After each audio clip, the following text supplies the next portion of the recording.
still alive. You're still here. We need a day like Narratives of Courage for them to realize they can do something about some of these problems, such as gun control, taking a stand, being a voice for others.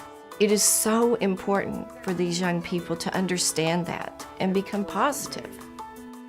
This is at headquarters, so tell your parents if they have any old medication to come see the police officers. Just like many other suburban towns, we had a problem with the opioid crisis. So it was something that the community was very focused on, and we felt that there would be community buy-in because it was something very timely.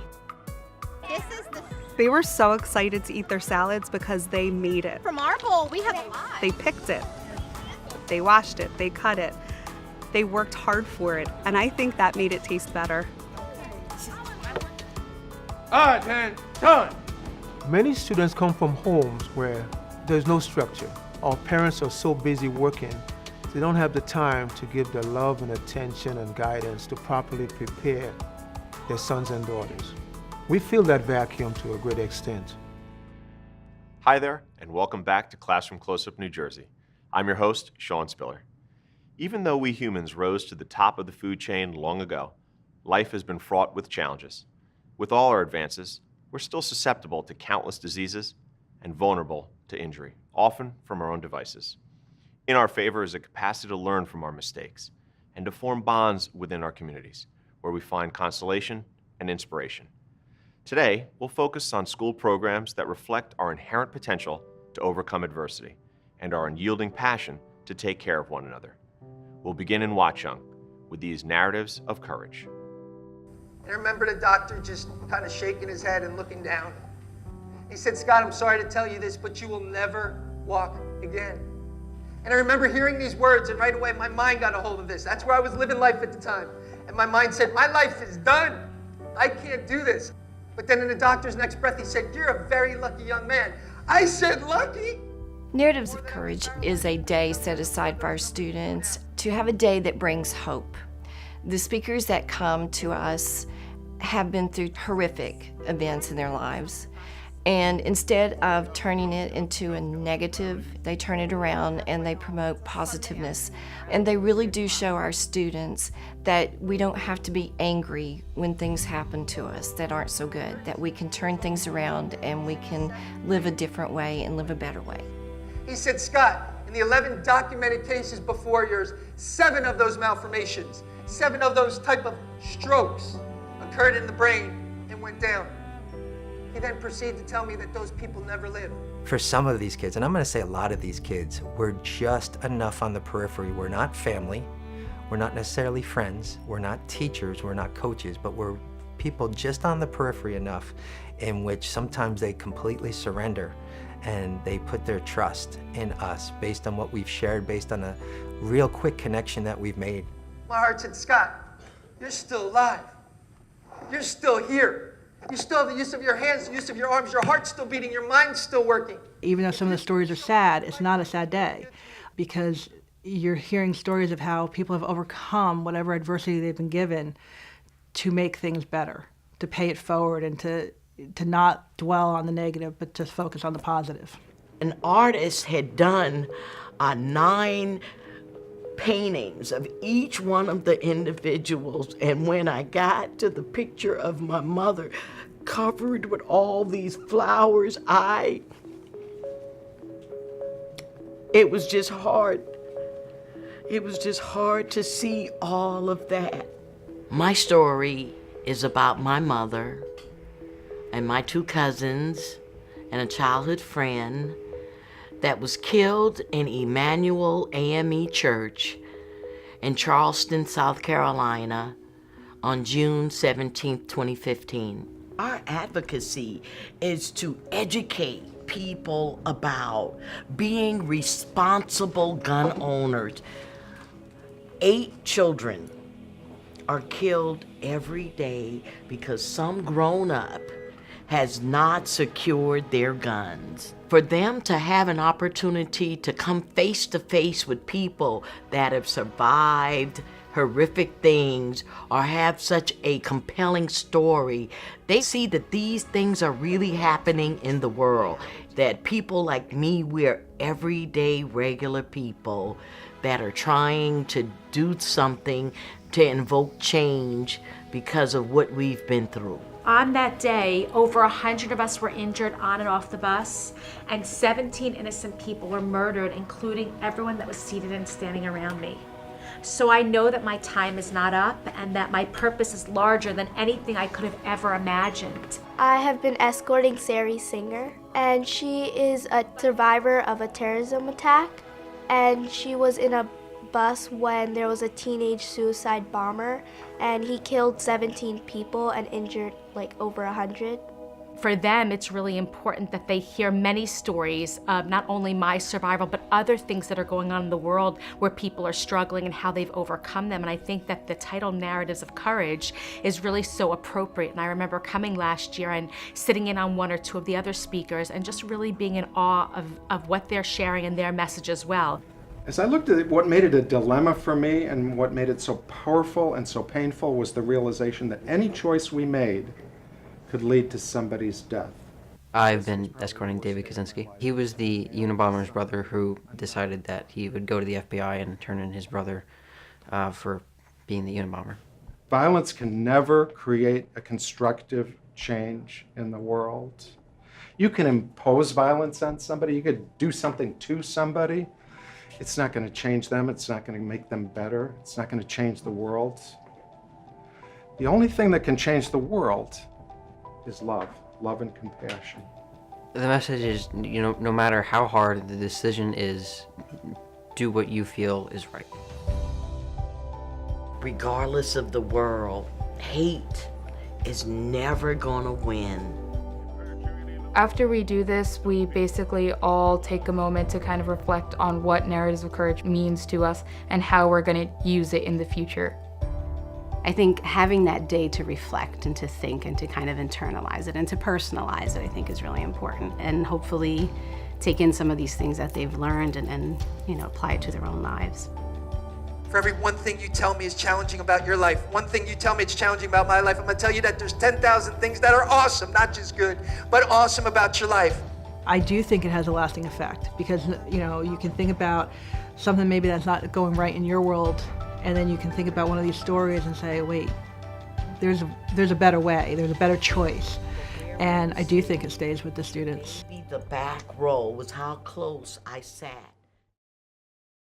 From seemingly insurmountable grief and hardship comes courage and hope, as well as a message for students that anyone can make a difference.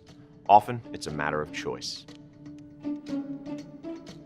That is our show for this week. Thank you for watching the Smith School News program. And as Mrs. I would say, remember to make the right choices, and the choices are always your own.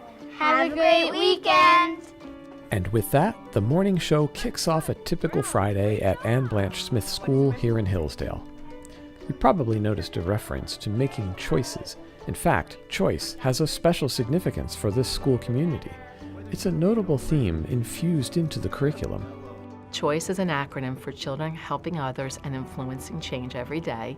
The way we intend the program is to give the children options on a daily basis of ways that they can reach out within our school community and outside of our school community to help them appreciate the fact that making small choices can make a big difference. Now reach one arm out nice and wide. That idea is reinforced throughout the school day. Here, kindergartners learn how to choose mindfulness.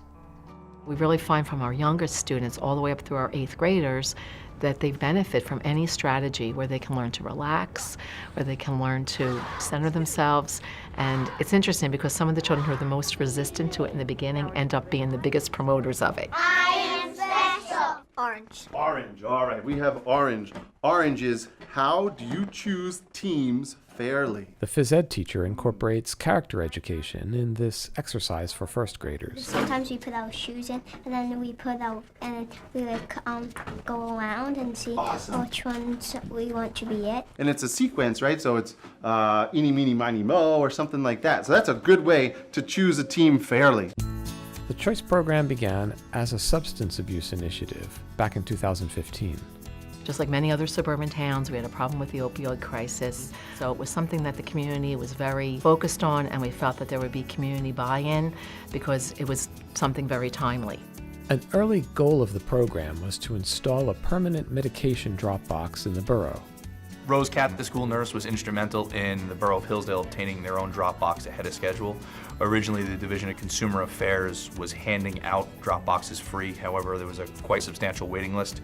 So in order to expedite the process of us getting one, she encouraged the borough to purchase their own drop box. We were just talking about how In the classroom, we have the police officer come with our health teacher or with myself, and we talk to each class in the school about medication safety and what to do with medication when to dispose of it safely. This is at headquarters, so tell your parents. A lot of the area schools are really working with students and the parents of older children.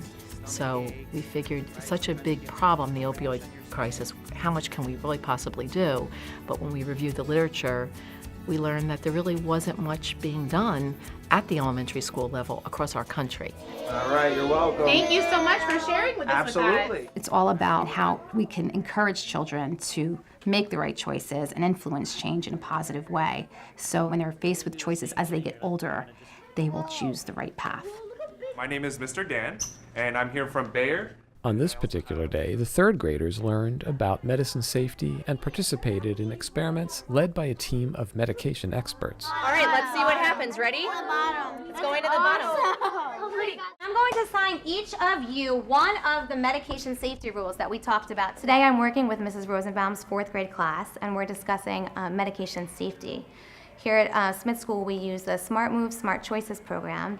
It focuses on learning the difference between over-the-counter medications and prescription medications, learning who to take medicine from, and the importance of medication safety rules for the children. I am good at gardening. She needs the rain, right? And finally, a week wouldn't feel complete without a visit from Grandma Helene. Do any of you play soccer? When I come here, it's the best medicine in the world. They call me Grandma Helene, which just warms me completely. And each one as they come in, you can see the joy in their eyes, and it just makes my heart feel much better. She comes to us from the Jewish Senior Center, and she visits our kindergarten classes, and that's an intergenerational program that our guidance counselor runs as part of our initiative.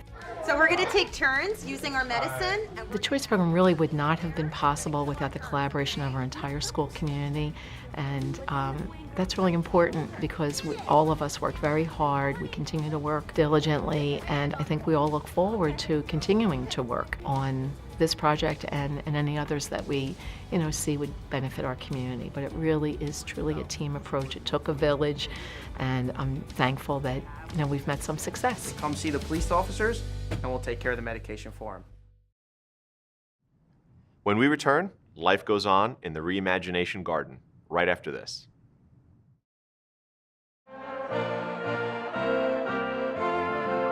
We throw a big Oktoberfest here every year.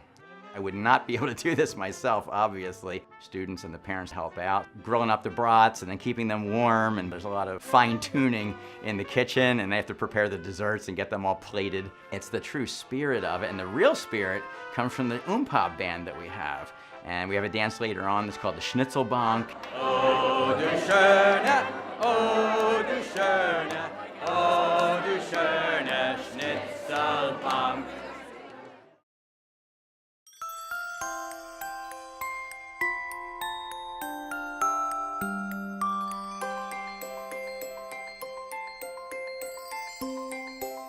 The garden is called the Reimagination Garden because the focus of it is to upcycle and reimagine materials that you wouldn't necessarily use in a garden. They used tiles and they painted them. It started with kindergarten teachers' ideas.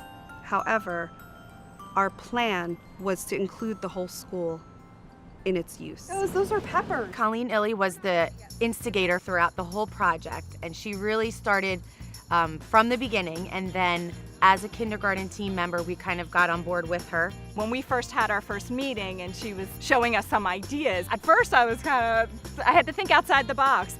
We wanted children and families to go home and think about what they can pull out of their recycle bin or out of their trash can. Water bottle planters. So they cut up water bottles and put door in them. She had this vision in her mind, and she had the support of our administration and the staff, and then which followed the students and the parents. So everybody has been involved. Even the community, Harrison Township, has donated items and was out here on Community Day helping. She applied for the HIP grant, received the grant, and then it all spiraled out from there. On the weekend of Earth Day, we had a community family student work day where we all came together and we planted many annuals because we wanted a lot of flowers to be blooming by the time we had our butterfly garden. We planted a lot of perennials. We planted what we needed for the salad day. Well, we had Girl Scouts and we had third graders and we had other friends planting vegetables. We're going to enjoy some of those fresh vegetables from the garden today, and we're gonna make a fresh salad. I toyed with an idea of having an edible garden as a part of it, and that it took off. Boys and girls, why don't we stand up and gather around the Veggie Pod? I contacted a company called Veggie Pod that started in Australia. They were gonna be in the Philadelphia Garden Show, and the owner said, if you can supply me with my display lettuce, I will donate a Veggie Pod to you. So our Veggie Pod came all the way from Australia. And this is what happened when we filled it with dirt and planted. We're gonna break up into small groups and you're gonna pull lettuce leaves off for your salad. I gotta taste it.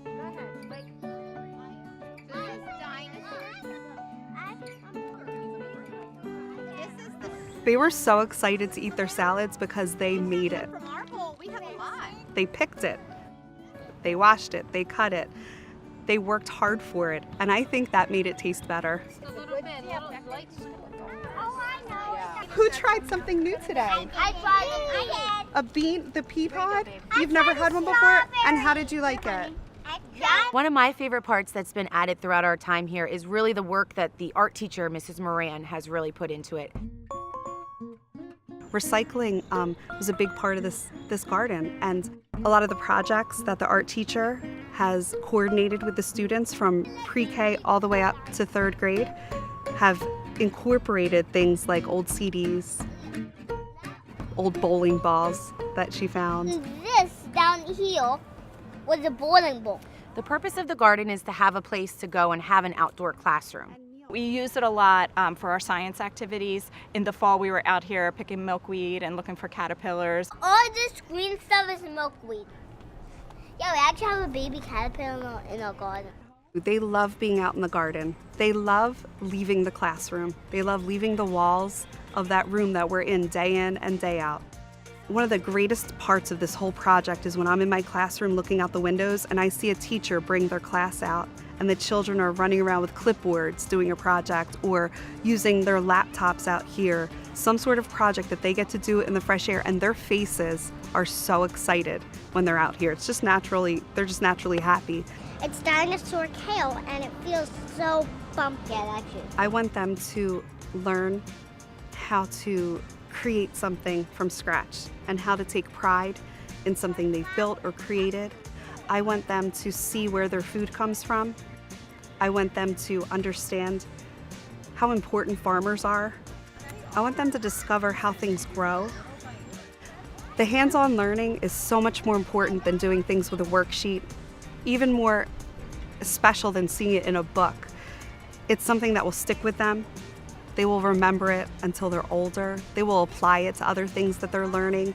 Natural interests will be born, and they'll just take off with these experiences and grow in so many ways. Some of you might find pea pods too that you want to add to your salad. You're watching Classroom Close-Ups, and we are buddies.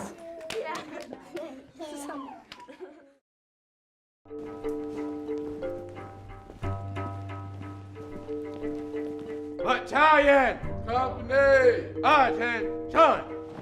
When you do ROTC, you learn about teamwork. Push up, down.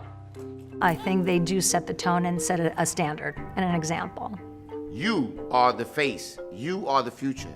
Get out there and let's let these folks see us. When I hung up my boots in 2005, I wanted to teach, and that's what brought me to JRTC. It's an elective here in Irvington High School. The cadets do receive 5 credits 184 kids in our program. When I call dismiss, sound off with the drill team motto. Hope! If you have low self-confidence, you're not going to be able to execute what you want to do as efficiently as you could. So when I joined the JROTC, they always commend a job well done. Squad, attention. When you start to get recognized, it pushes you to do even more, and it does boost your self-esteem. So I was just motivated to work even harder. Whose brush stripes and bright stars. My goal is to lead, guide, and shape the JROTC students to take their role in life with all the skills necessary to be successful. Raiders, fall in!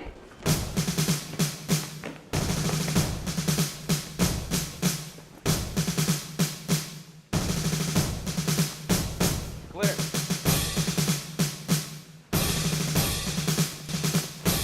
Mission accomplished. Raiders, roll out!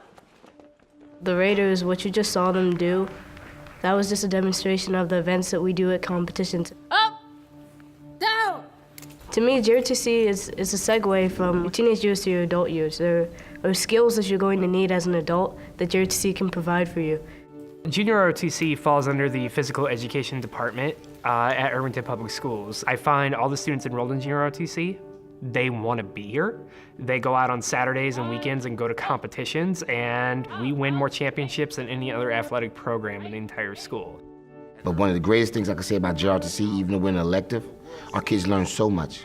So we teach geography, our kids learn financial literacy, our kids learn history.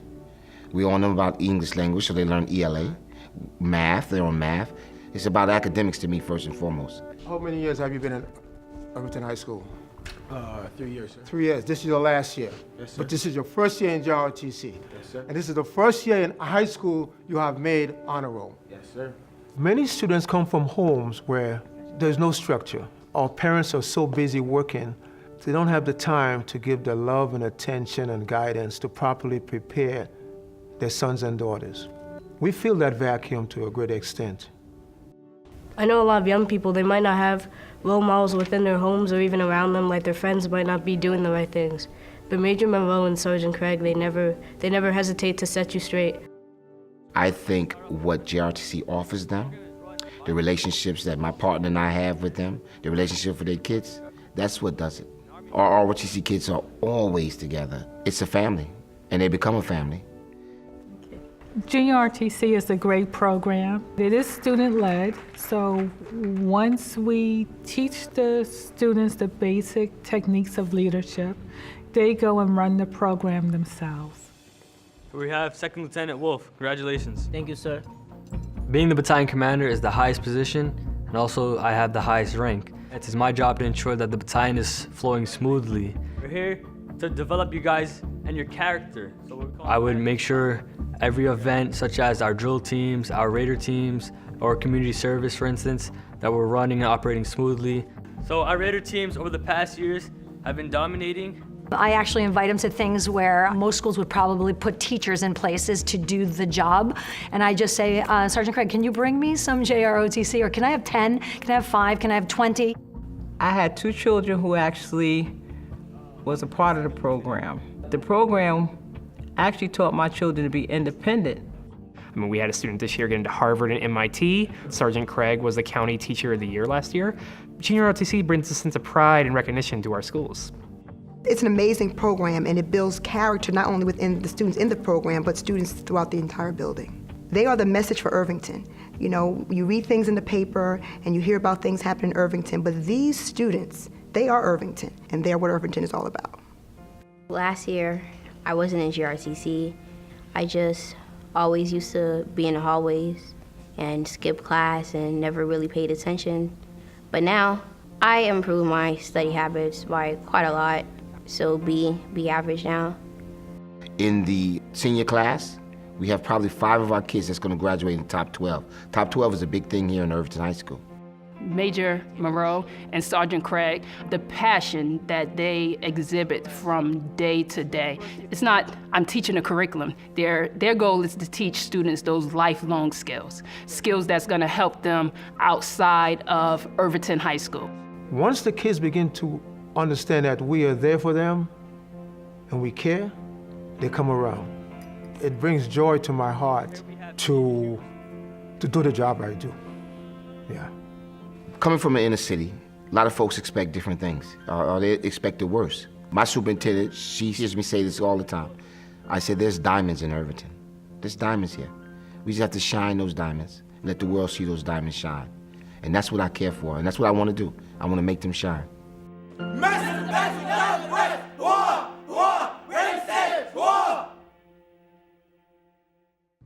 The old saying goes, a diamond is a chunk of coal that did well under pressure. It's often attributed to Henry Kissinger. That may or may not be true, and diamonds really don't come from coal, but you get the point.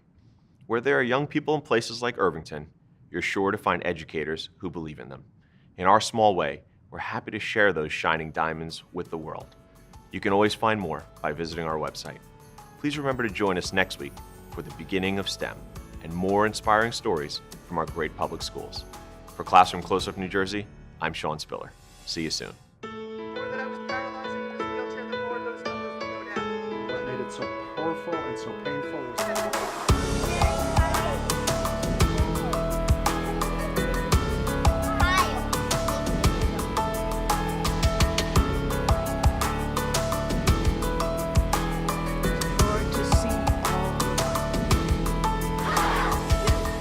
your heart's still beating, your mind's still working.